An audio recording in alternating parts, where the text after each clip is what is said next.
இங்கே பாருங்க, என்ன பாருங்க, விக்கி ப்ரோ. ஸோ விக்னேஷ் சிவன், விக்னேஷ் சிவன் சார்கிட்ட ப்ரோ அப்படியே சொல்லிடலாம்ல. விக்னேஷ் சிவன் ப்ரோ கிட்ட நான் வந்து ஒன்று தான் அடிக்கடி சொல்லுவேன், ப்ரோ தமிழ் சினிமாவில் நீங்கள் one of the best lyricist அப்படின்னு வந்து அடிக்கடி நான் வந்து சொல்லுவேன். அவர் ஒருவேளை நான் அவர்கிட்ட பர்சனலாக சொல்கிறதுனால நான் சும்மா கூட சொல்கிறேன்னு நினச்சிக்கலாம். அதனால தான் இதை மேடையில் சொல்லணும்னு விரும்பினேன். எனக்கு அவரோட பாடல்கள் ரொம்ப பிடிக்கும். அண்ட் முக்கியமாக எனக்கு இப்போ கொடுத்த ரைஸ் ஆஃப் த டிராகன், அந்த பாட்டை எழுதணுன்னா நீங்கள் உங்களுக்கு என் மேலே பாசம் வந்தாலும் இல்லை என்னை ரசித்தா மட்டும்தான் எழுத முடியும். Thank you so much. யாருன்னு இப்போ தெரியாது, பேர ஊரு கத்தம் ஒரு நாள் அப்படின்னு நீங்கள் எனக்கு வந்து எழுதினது, thank you thank you. And all the elevation BGM Leon கொடுத்ததுக்கு thank you so much. And Vicky bro பற்றி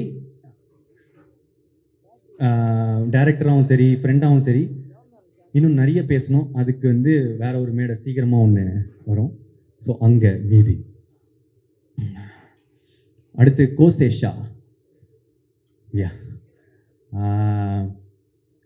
அதில் எனக்கு ரொம்ப நீங்கள் எழுதின இதுலேயே ரொம்ப ஃபேவரட்டான லைன் வந்து, உன்னை ரசிச்ச எனக்கு இது வேணும், உன்னை நேசிச்ச எனக்கு இது வேணும், உன்னை நம்பி நான் கிடந்தேனே எனக்கு இன்னும் வேணுண்டி. எப்பேற்பட்ட வரிகள்.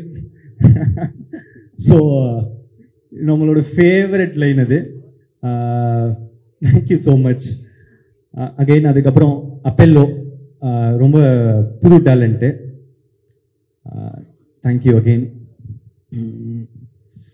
லிரிசிஸ்ட்டு, சிங்கர்ஸ், அப்பா அனிருத் சார் இவ்வளோ உங்கள் பிஸி ஷெட்யூலில் எங்களுக்கு அந்த பாட்டை ரொம்ப ஸ்வீட்டாக பாடி கொடுத்தது, it means a lot. Thank you so much. And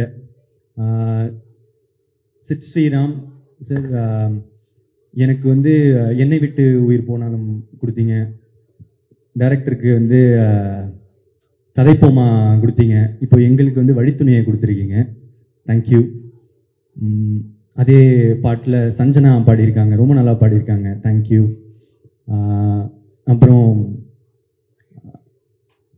இந்த ஒரு பாட்டு இன்னும் ரிலீஸ் ஆகலை. டைரக்டர் வந்து என்கிட்ட வந்து ஒரு டிவைனான வாய்ஸ் இருந்தால் நல்லாயிருக்கும் அப்படின்னு சொன்னார். யுவன் சார் விட்டா வேறு யாருங்க. ஸோ வந்து யுவன் சார் எங்களுக்காக ஒரு பாட்டு பாடியிருக்காரு, தேங்க்யூ. அதுக்கப்புறம் வேறு என்ன பாட்டு